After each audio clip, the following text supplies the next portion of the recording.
is Hunter White. I'm at the high school. Today will be reading Chapter 16 On the Road from Mr. Popper's Penguins. During the next day, there was much to be done. At 432 Proudfoot Avenue, there were new clothes to buy for all of them, and the old ones to pack away in mothballs. Then Mrs. Popper had to scrub and polish and straighten the whole place, for she was much too good of a housekeeper to leave everything at sixes and sevens while the Poppers were away. Mr. Greenbaum sent them their first week's pay in advance. First thing they did was to pay off the man who had installed the freezing plant in the basement. He had been there getting rather uneasy about his money. And after all, without him, they could never have trained the penguins. The next, they sent a check to a company who had been shipping fresh fish all the way from the coast. At last, everything was done. Mr. Popper turned the key door of the little house. They were a little late in arriving at the railway station on account of the argument with the traffic policeman. The argument was on account of an accident of two taxicabs, with 4 Poppers and 12 penguins, not to mention the 8 suitcases of pale water. With live fish for penguins' lunch, Mr. Popper found that they could not all fit into one cab, so they had to call a second one.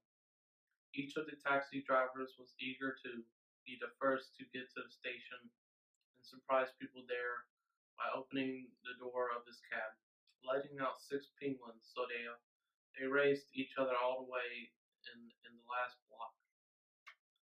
They tried to pass each other, and one of the fenders got torn off. The traffic officer naturally got very annoyed. The train was about to pull out the station when they arrived. Even with both taxi drivers helping them through the gate and over the brass rails onto the rear observation platform, they barely made it. The penguins were gasping.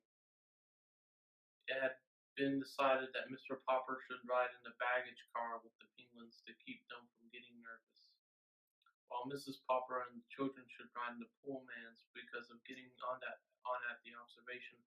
At the end of the train, Mr. Popper had to take the birds through the whole length of the train ride.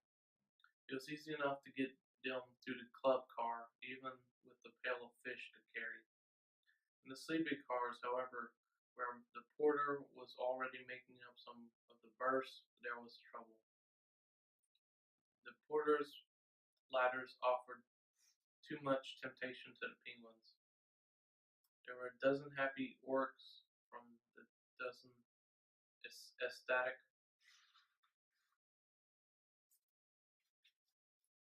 breaks. Poppers performing penguins completely getting their discipline to fight the climb of the ladders and get on their upper berths.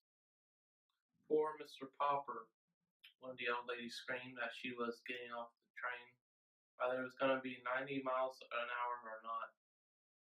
A gentleman wearing a clergyman collar suggested opening a window so the penguins could jump out. 2 porters tried to shoo the birds out of the berths.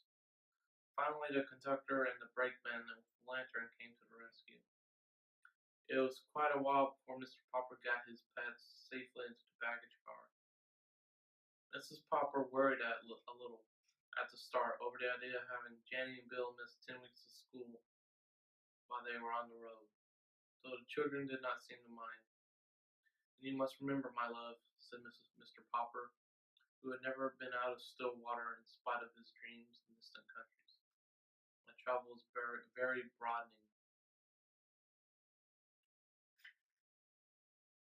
From the start of the penguins were a riotous success, even though their opening performance in Seattle went off without a hitch, probably because they had already rehearsed on a real stage.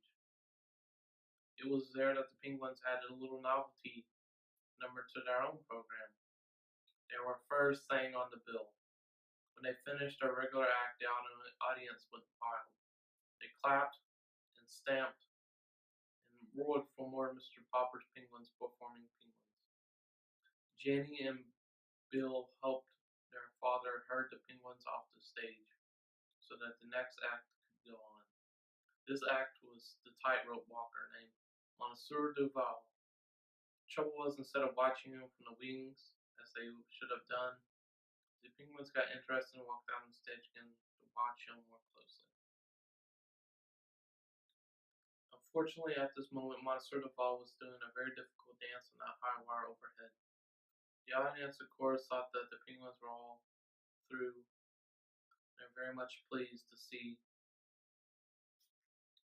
them return and line up with their backs to the audience.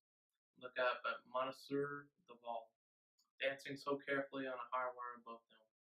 This made everyone laugh so hard that Monsieur Duval lost his balance. "Orc," said the penguins, waddling and hurrying in the order not to beat under him when he fell. Cleverly recovering his balance, Monsieur Duval caught the wire by the inside of his elbow and saved himself. He was very angry when he saw Popper penguins performing and opened wide their 12 red beaks as if they were laughing at him. "Go away, you stupid things," he said to them in French. "Orc," said the penguins, pretending not to understand his remarks to each other in the penguin language about Monsieur Duval. And whenever they appeared, the more they interfered with other acts on the program, the better the audience liked